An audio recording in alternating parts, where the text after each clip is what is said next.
సౌమల కావచ్చు, జగన్మోహన్ కావచ్చు, ఇంకోటి కావచ్చు. ఇలా బ్రాండ్ అంటే 20 పెట్టాడు. Okay, only YS Rajasekhara brand. ఏమంటే ఆరోగ్యశ్రీలో చెప్పుకున్నా చెప్పు కొన్ని వేల మంది బతికిచ్చింది. ఆర్టాపిస్ కానీ సరే ఏదో సంథింగ్ వాళ్ళకున్న ప్రాబ్లమ్స్ కొన్ని వేల మంది బతికిచ్చింది రాజశేఖర గారు. 108 ఇప్పుడు మీ అందరూ తెలుసు, గత 10 సంవత్సరాల క్రితం మన ఊరు జగడ బాగుంటే వెయ్యిస్తామా నైట్ ఫోన్ చేస్తే వెయ్యిస్తామా 10 ఇస్తామా 2 ఇస్తామా అడిగేవాళ్ళు అంటూ. మరి ఇలా 108 ఇక్కడి నుంచి ఫోన్ చేస్తే పావుగంటలో మనం వెహికల్ వస్తాం.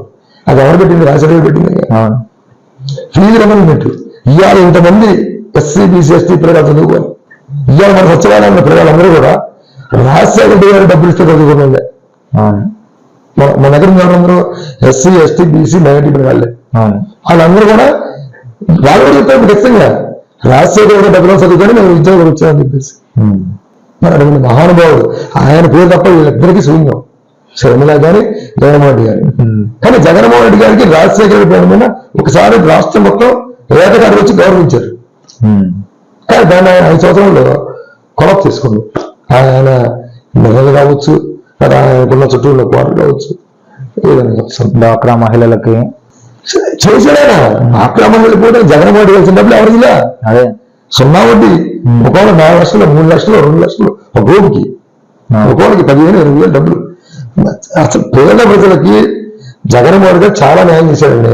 మళ్ళా ఏ ముఖ్యమంత్రి కానీ ఏ ప్రభుత్వం వచ్చినా కూడా మళ్ళా మొన్న జగన్మోహన్ రెడ్డిగా ఎవరు చేయరు. మనం చెప్పలేము. ఇచ్చిన హామీలు నెరవేర్చడం కష్టం, చాలా కష్టం. అసలు ఇప్పుడు ఈ గవర్నమెంట్ వచ్చిన తర్వాత గవర్నమెంట్ వీళ్ళు ఇచ్చే హామీల్లో 50% చేసినా కూడా చాలా గొప్ప అనుకోవాలి. అవును, ఇప్పుడున్న ఆర్థిక పరిస్థితులు 50% ఇచ్చినా చాలా బాగా చేసిన అనుకోవచ్చు. కానీ ఆ 50% చేయలేదని నేను అనుకుంటున్నాను. ఈ గ్రామ ప్రజలకి ఇంకా ఏమన్నా చెప్పాలనుకుంటున్నారా మీరు? గ్రామ ప్రజలకి చెప్పాలని నాకు చాలా ఉంది, చెయ్యాలని చాలా ఉంది. కాకపోతే నేను ఏది చేయని పరిస్థితిలో ఉన్నా వాస్తవం. ఇప్పుడైతే ఇప్పుడు ప్రజెంట్ గా నేను మా దీని వాళ్ళకి 4 నెలల శాలరీ ఇట్లా పరిస్థితి ఏంటంటే డబ్బులు లేదు. మరి సరే ఏదో నేను అప్పు చేద్దామని కూడా పరిస్థితి దాడిపోయింది, నా చేయడం దాడిపోయింది. సరే ఆ పరిస్థితి వచ్చింది. ఏం చేయాలన్నా నేను ఇప్పుడు చేయని పరిస్థితి. చూద్దాం, గవర్నమెంట్ ఏదో మేము వస్తే మీకే ఇస్తాం, అధికారాలు మీకే డబ్బులు ఇస్తాం అనుకున్నాను. సరే ఏం ఇస్తారు? మీకు కదా ఇచ్చేవాడు మళ్ళీ వీడియో పెడదాం. అప్పుడు మీరు అడిగిందని నేను చెప్తా తప్పకుండా. వాళ్ళు ఇచ్చారని చెప్తా. ఇంకోటి ఏంటంటే జగన్మోహన్ గారు మేజర్ తప్పు 14 బ్యాలెన్స్ 15 బ్యాలెన్స్ అమౌంట్ తీసుకోవడం పెద్ద బ్యాలెన్స్. ఈ డబ్బులు నేను ఇచ్చే కావు, కేంద్ర గవర్నమెంట్ ఇచ్చే డబ్బులే. మన విలేజ్ జనాభా లెక్క ప్రకారం ఫర్ వడ్డీ కింద అని చెప్పేసి డబ్బులు ఇస్తారు. అవి మనకి సంవత్సరానికి వచ్చేసి 12 లక్షలు 13 లక్షలుగా ఒక సంవత్సరం ఐడిగా వస్తుంటాయి. ఆ వచ్చినప్పుడు మొత్తం కూడా మన చిన్న విలేజ్ నుంచి 26 లక్షలు 28 లక్షలు తీసుకుంటాం. అది మన గ్రామానికి సరే ఈ మంచినీళ్ళకి కావచ్చు, లేకపోతే దేనికన్నా వాళ్ళు ఉపయోగపడేవి.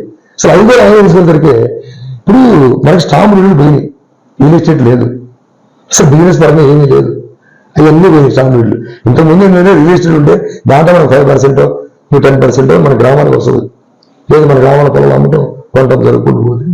అసలు అవన్నీ పడిపోయి ఎవరు లేవు, జీరో. మన గ్రామానికి గవర్నమెంట్ సైడ్ నుంచి ఒక్క 10 పైసలు ఇన్కమ్ లేదు. మన పంచాయతీకి వచ్చే ఇన్కమ్ ₹1 లేదు.